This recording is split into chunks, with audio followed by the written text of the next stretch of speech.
প্রিয় viewers, kitchen house চ্যানেলে সবাইকে স্বাগত। আমার আজকের রেসিপি ল্যাটকা খিচুড়ি বা ঢিলা খিচুড়ি।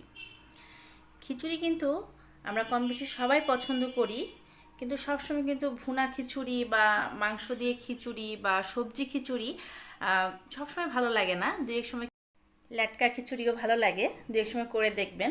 এই জন্য এখানে আমি পোলাওর চাল নিয়ে নিয়েছি।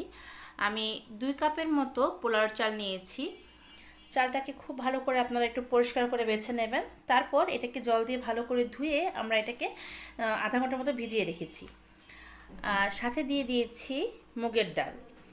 এই ঢিলা খিচুড়িটা আমি চাল আর মুগের ডাল দিয়েই করব। আপনারা চাইলে মুসুরির ডাল দিয়েও সেমভাবে এই রেসিপিটা করতে পারেন।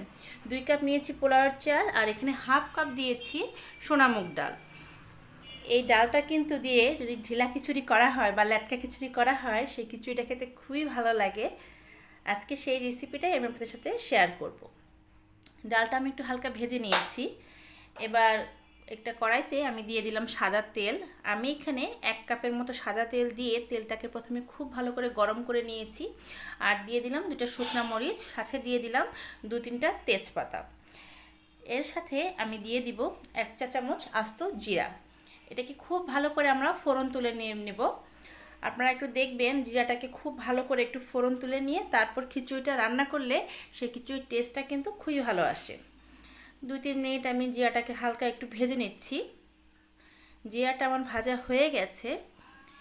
এবার আমি দিয়ে দেব আদা ছেঁচা। আমি 1 টেবিল চামচ আদা এখানে ছেঁচে তারপর দিয়ে দিলাম। এটা সম্বারিতে দিলে পরে ফ্লেভারটা খুব ভালো আসে। তারপর যে চাল আর ডালগুলো আমি ধুয়ে রেখেছিলাম সেগুলো আমি দিয়ে দিলাম।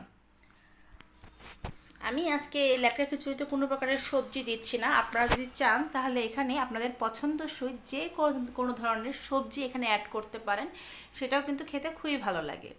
এবার এই চাল আর ডালগুলোকে আমি হালকা একটু ভেজে নেব। 5-7 মিনিটের মতো এগুলোকে খুব সুন্দর করে একটু ভেজে নিতে হবে। তাতে করে খিচুড়িটা খেতে খুবই ভালো লাগে আর খুব সুন্দর একটা স্মেল আসে। আপনারা একটু ভেজে নেবেন।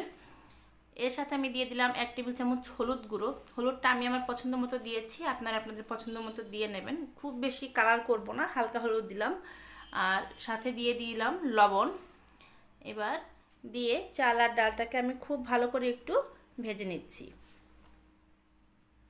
চাইলে কিন্তু এখানে আপনারা আপনাদের পছন্দসই মাংসও দিতে পারেন। চিকেন দিয়েও এভাবে ল্যাটকা খিচুড়ি করা যায়, সেটাও খেতে খুবই ভালো লাগে।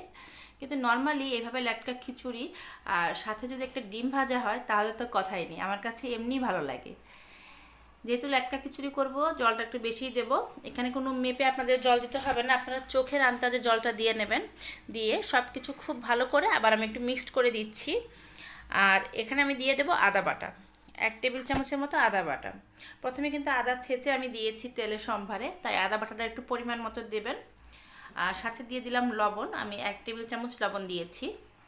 দিয়ে খুব ভালো করে সব কিছু মিক্সড করে নেব।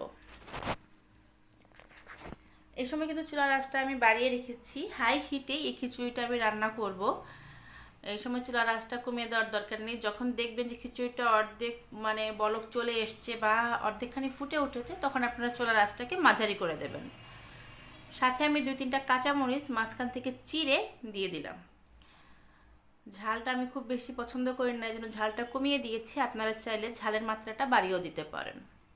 আমার এই রেসিপিগুলো যদি আপনাদের ভালো লেগে থাকে তাহলে আমার চ্যানেলটা সাবস্ক্রাইব করে পাশে থাকা বেল আইকনটা ক্লিক করে দেবেন।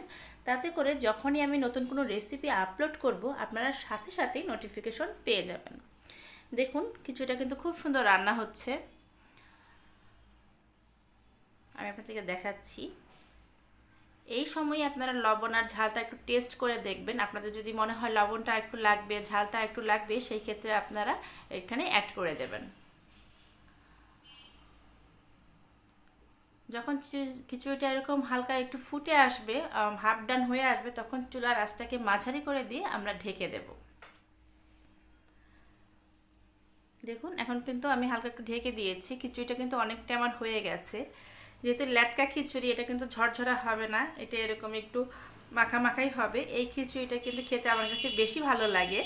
আশা করছি রেসিপিটা আপনাদের ভালো লেগেছে। ফিরবো আরেকটি নতুন রেসিপি নিয়ে। সবাই ভালো থাকবেন, সুস্থ থাকবেন। ধন্যবাদ।